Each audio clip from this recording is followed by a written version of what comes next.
The first chase cards in the English Pokémon TCG were the base set Holos. Released in 1999, these cards became instant hits, with Charizard, Blastoise, and Venusaur standing out immediately as the most desirable pulls. The trio represented the final evolutions of the Kanto starters from Pokémon Red and Blue, giving everyone that played the game a physical representation of the Pokémon they likely spent months training. For collectors, the base set had three distinct print runs: First Edition, Shadowless, and Unlimited. First Edition cards were part of the very first print run, identifiable by a small First Edition stamp on the left side of the artwork. These cards are among the rarest and most valuable cards in the game today. Next came the Shadowless print, which lacked the First Edition stamp but shared another key characteristic. They don't have the drop shadow effect around the artwork's border, giving them a cleaner, flatter look. Shadowless cards are rarer than Unlimited, but more accessible than First Edition. And finally, there's the Unlimited print run. This is the most common version, with the added shadow effect around the artwork that became standard in future sets. For collectors on a budget, Unlimited base set Holos offer a more affordable entry point. Pull rates at the time were around 1 holo rare per 3 packs, or about 12 holos per box. Rarity symbols were introduced to help identify card scarcity: a circle for commons, a diamond for uncommons, and a star for rares. Holo rares share the same star symbol as non-holo rares, making the foil background the only indicator of their higher rarity. Just the beginning of Pokemon's not always straightforward rarity system. Released later in 1999, Jungle and Fossil followed closely after the base set, also featuring traditional holos as their primary chases, with similar pull rates of about 1 in 3 packs. Unlike the base set, Jungle and Fossil never had a Shadowless print run, but did include First Edition and Unlimited versions. In Jungle, the top chase was Snorlax, a fan-favorite Pokemon that became iconic due to its absolutely massive HP at the time. Vaporeon, Jolteon, and Flareon, the original evolutions, also stood out as being highly sought after. In Fossil, the clear standout chase was Dragonite, with other notable holos including Gengar, the game's first Ghost-type Pokemon, and Lapras, a popular Pokemon in the video game. The latter 3 sets in the original series were Team Rocket, Gym Heroes, and Gym Challenge. Team Rocket introduced players and collectors to Dark Pokemon, including the fan favorites Charizard, Blastoise, and Dragonite. This set was also particularly notable for the inclusion of the game's very first secret rare in Dark Raichu. This card was numbered 83 out of 82, a convention that we still have in the game today. Gym Heroes and Gym Challenge took things in a different direction, spotlighting iconic gym leaders alongside their Pokemon. Blaine's Charizard led the charge, becoming an instant fan favorite. Sabrina's Gengar brought a haunting presence, perfectly matching its mysterious trainer, and Rocket Zapdos added a darker twist to the legendary bird. Then in 2000, the Neo era introduced new mechanics and a fresh lineup of Pokemon from the Johto region. Spanning 4 sets, Neo Genesis, Neo Discovery, Neo Revelation, and Neo Destiny, this era ran until 2002 and brought collectors some of the most iconic cards in the game's history. Most notably was the introduction of Shining Pokemon, which became the ultimate chase card of the Neo era. With a pull rate of approximately 1 per 12 to 18 packs, these rare cards featured familiar Pokemon depicted with alternate color palettes. In Neo Revelation, the first 2 Shining Pokemon were Shining Magikarp and Shining Gyarados. These cards hold a special place in collecting history, not only for their rarity, but for their connection to the iconic red Gyarados encounter in Pokemon Gold, Silver, and Crystal. Neo Destiny then took things further, introducing a lineup of 8 Shining Pokemon. The top chases include Shining Charizard, Shining Raichu, and Shining Mewtwo, with Shining Charizard standing out as one of the rarest and most valuable cards of the era. No surprises there. Unlike later sets, these early Shining Pokemon had only the Pokemon itself in foil. Outside of Shining Pokemon, each Neo set had its share of chase holos. Neo Genesis featured Lugia and Typhlosion, both of which became collector favorites. Neo Discovery highlighted Espeon and Umbreon, marking their first appearances in the TCG. Neo Revelation had the legendary beasts Raikou, Entei, and Suicune. And Neo Destiny included the concept of light and dark Pokemon, with Dark Tyranitar and Light Dragonite being favorites among collectors. Then technically sandwiched in between this era and the next was the release of Legendary Collection. In homage to the original base set, Legendary Collection made history by debuting the game's first ever reverse holos, featuring an absolutely stunning firework pattern. While no future reverse holos would ever top this treatment would become a mainstay in the TCG to this day. Then we have the e-reader era of the Pokemon TCG, which was short-lived but left behind some of the game's most iconic cards. Released between 2002 and 2003 and spanning just 3 sets, Expedition, Aquapolis, and Skyridge, this was the last era produced by Wizards of the Coast before the Pokemon Company International took over. What set these cards apart was the integration of e-reader technology. Certain cards had scannable dot codes along the borders, allowing players to access minigames, Pokédex entries, and other digital content through the Nintendo e-reader. The Crystal Pokemon, introduced in Aquapolis and Skyrage, were the rarest pulls of the era. These cards introduced a Crystal-type mechanic, featuring Pokemon that could use multiple energy types for their attacks. Standout cards from this group include Crystal Charizard, Crystal Lugia, and Crystal Ho-Oh, all of which are very recognizable due to their artwork and unique frame. Pull rates for Crystal Pokemon were about 1 in every 12 packs, making them relatively rare at the time. In addition to Crystal Pokemon, Expedition base set featured holo versions of classic Pokemon like Charizard, Blastoise, and Venusaur, each with new artwork. Now onto the EX era, which spanned from 2003 to 2007. This is when we were first introduced to Pokemon EX. Notable for higher HP and stronger attacks, these Pokemon were balanced by the risk of giving up 2 prize cards instead of 1 when they were knocked out. The first Pokemon EX appeared in EX Ruby and Sapphire. Notice the holofoil treatment extending across the entire card, making Pokemon EX visually distinct from cards that came before them.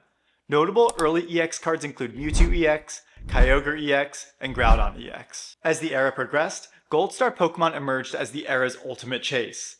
Introduced in EX Team Rocket Returns and continuing across several sets, these cards were recognizable by the small gold star next to the Pokemon's name and featured artwork of shiny Pokemon. Gold Stars had notoriously low pull rates, averaging around 1 per 2 to 3 booster boxes, making them some of the rarest cards of the time. Chase Gold Stars include Rayquaza Gold Star from EX Deoxys, Charizard Gold Star from EX Dragon Frontiers, and the legendary Beast Gold Stars from EX Unseen Forces. Gold Stars today are some of the most sought after Pokemon cards in the entire game. After that, we have the Diamond and Pearl and Platinum eras, which ran from 2007 to 2010. These eras were the first to align themselves with the release of the Pokemon video games, a trend that continues to this day. And alongside the new name came a new gameplay mechanic. Level X cards functioned similarly to their evolutions, but could only be played on top of their respective Pokemon of the same name once they had reached their highest stage. From a collector's perspective, these cards became the main chase cards of the era, with pull rates of around 1 in every 12 packs, making them rare but still attainable compared to Gold Stars. Some of the most sought after Level X cards include Lucario Level X from Mysterious Treasures, Garchomp Level X from Majestic Dawn, and Dialga Level X from the Platinum set. Sets like Platinum Arceus then featured secret rare shiny variants of popular Pokemon, with pull rates of around 1 in every 30 packs. This set in particular also stood out for its many forms of Arceus Level X and Level 100, cementing the Pokemon god as a central figure in Pokemon lore and collecting. Then we have the short-lived Heartgold and Soulsilver era, spanning from 2010 to 2011.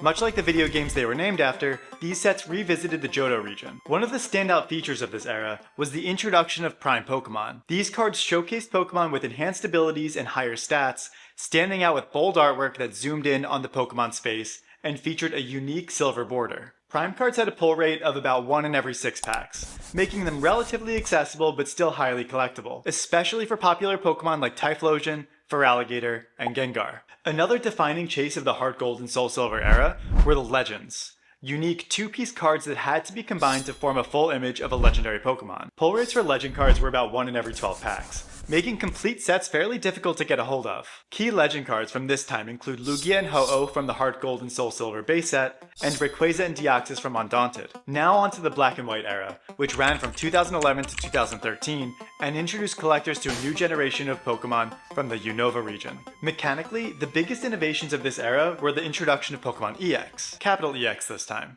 Pokemon EX were powerful basic Pokemon with high HP and hard-hitting attacks, and similarly offered 2 prize cards instead of 1. But for collectors, the Black and White era marked one of the most important turning points in the game's history, the introduction of full arts. For the first time ever, artwork extended from border to border, paired with intricate textured foil patterns that made these cards look absolutely incredible. The Black and White base set kicked things off with iconic cards like Reshiram and Zekrom, each available in both regular and full art versions, the latter of which appeared about once in every 18 packs. Then as the era progressed, sets like Next Destinies and Dark Explorers expanded the lineup with fan favorites like Mewtwo EX and Darkrai EX. And once again, we see the return of secret rare shiny Pokemon. Unsurprisingly, some of the most popular of which are shiny Charizard and shiny Blastoise from Plasma Storm, and shiny Rayquaza from Dragons Exalted. Pull rates for these shinies were tough, coming in at around 1 in every 72 packs, making them very hard to come by. Each of the Plasma sets, including Plasma Storm, Plasma Freeze, and Plasma Blast,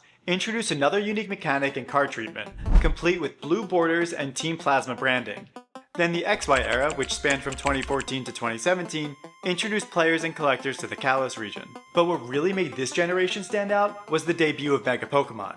These were evolutions of Pokemon EX and super powerful in-game, but playing one ended your turn immediately, meaning you had to wait another full turn until they could attack. From a collector's standpoint, the real appeal comes from their beautiful, dynamic artwork with Japanese text slashing across the card. An interesting side note here that the Japanese version of these cards had English text instead. Notable pulls from this era include Mega Charizard X and Mega Charizard Y from XY Flashfire, and the Mega Rayquaza from Ancient Origins. In particular, the Dragon Form Mega Charizard remains the most sought after card from this era. Pull rates for Pokemon EX and Mega Evolutions remain similar to the Black and White era, coming in at about 1 in every 8 packs for EX cards and 1 in every 18 packs for full art versions. This era also brought in a number of other new treatments and mechanics to the game, one being full art trainers, which, while nice, never quite had the same appeal as their Pokemon counterparts. Then there's the return of secret rares, which stood out this time around with their holographic golden frame.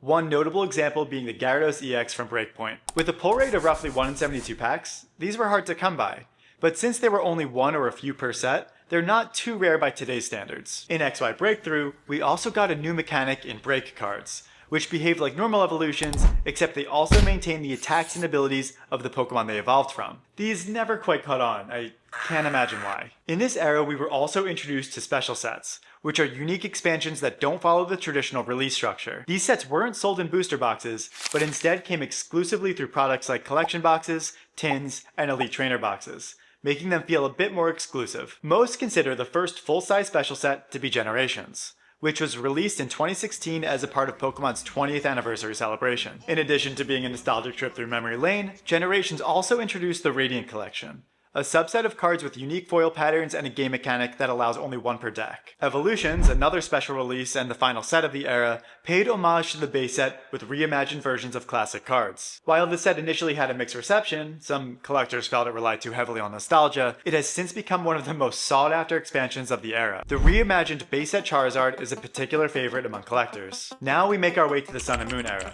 which ushered in the Alola region and its tropical themed Pokemon. The headline mechanic of this generation was GX Pokemon. These cards are similar to their EX counterparts, but had the additional ability to use GX attacks, highly powerful moves that could only be used once per game. For collectors, this era introduced rainbow rares. This treatment included vibrant, multicolored foiling that set them apart as some of the hardest pulls in each set, coming in at about 1 in every 36 packs. Among these, the Full Art Charizard GX from Burning Shadows quickly became a standout, but the real turning point for collectors came a bit later, with the release of sets like Team Up and Unified Minds.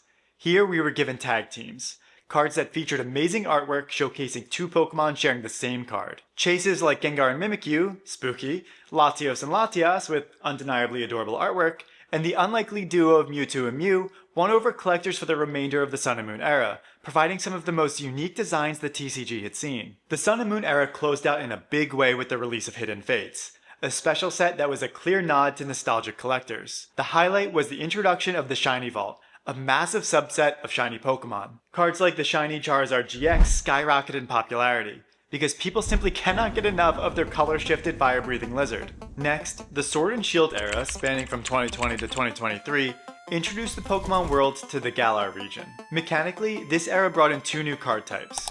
Pokemon V functioned similarly to GX cards from the Sun and Moon era, offering high-powered Pokemon that gave up 2 prize cards when knocked out. Pokemon V Max then took things a step further, representing the Dynamax and Gigantamax forms in the video games. Massive, overpowered evolutions that gave up 3 prize cards when defeated. For collectors, this era started off quietly.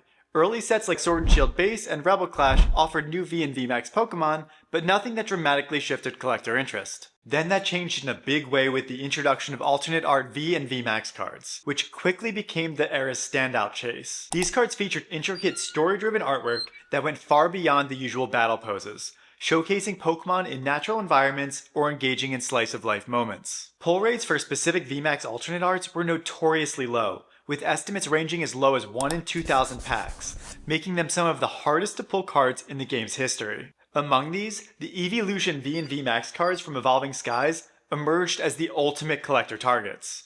Umbreon VMAX, nicknamed Moonbreon for its iconic artwork, became the era's crown jewel. Other highly sought-after cards included Rayquaza VMAX from the same set, as well as Gengar VMAX from Fusion Strike. Vivid Voltage introduced the first amazing rares, known for their splashy rainbow backgrounds, with Rayquaza, Jirachi, and Celebi among the standouts. With relatively high pull rates of 1 or 2 per box, while gorgeous, these cards do not command high price tags today. Brilliant Stars then brought in Trainer Gallery cards, which featured Pokemon alongside their trainers once again, as well as a new mechanic in Pokemon V-Star. Here, instead of evolving your Pokemon V into VMAX, you could instead evolve it into V-Star, which gave out 2 prize cards instead of 3, and a V-Star move that could only be used once per game.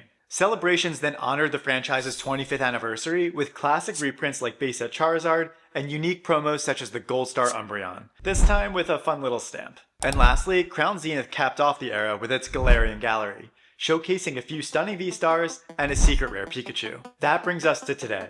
The Scarlet and Violet era, spanning from 2023 to the present, marks the 9th generation of the Pokémon TCG, introducing collectors to a new wave of Pokemon from the Paldea region. This era brought back a familiar mechanic with the return of Pokemon EX, back to lowercase this time, as well as a new mechanic in Terra Pokemon. These cards feature unique crystalline designs inspired by the terrestrial phenomenon from the video games, allowing Pokemon to change their type mid-battle.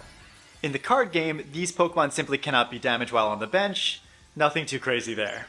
One of the most immediate differences in this era, thank God, was the shift to silver borders on cards, aligning the international releases with Japan's design. Another significant change for collectors was the introduction of a clear, structured rarity system. Double rares with 2 black stars for Pokemon EX, ultra rares with 2 white stars for full arts, illustration rares with 1 gold star that showcase artistic depictions of Pokemon in their natural environments, special illustration rares with 2 gold stars that combine intricate art with high-powered Pokemon EX and trainer cards, and hyper rares with 3 gold stars, representing the lowest pull rate cards and gorgeous gold foiling. Among those, the real chase today comes in the form of special illustration rares. Since there are way too many popular ones to list, here are a few of my personal favorites. Giratina from Lost Origins, Bubble Mew and Gardevoir from Paldean Fates, Greninja from Twilight Masquerade, Venusaur from 151, and Sylveon from Prismatic Evolutions. And given current market conditions, even a few regular illustration rares are becoming highly sought after. This includes the Magikarp from Paldea Evolved and Drowsy from Scarlet and Violet Base. But in my opinion, nothing comes close to the unbelievable artwork and storytelling found in the Gardevoir Evolution line from Scarlet and Violet Base. I mean, this is absolutely adorable. A few sets in the era saw a renewed focus on accessibility, with higher pull rates compared to previous generations. Pokemon 151 comes to mind, with SIR pull rates of about 1 in 36 packs, making it among the best recent releases to Master Set, if you can find it that is. Then came Prismatic Evolutions, bringing a stark contrast with its highly sought after Evolution SIRs, which echoed the notoriously low pull rates of Evolving Skies. As the Pokemon TCG continues to evolve, one thing is certain: the thrill of the chase is far from over, and we as collectors cannot wait to see what's next. Now, if you want to see why everyone is going nuts over Pokemon right now, watch this video next.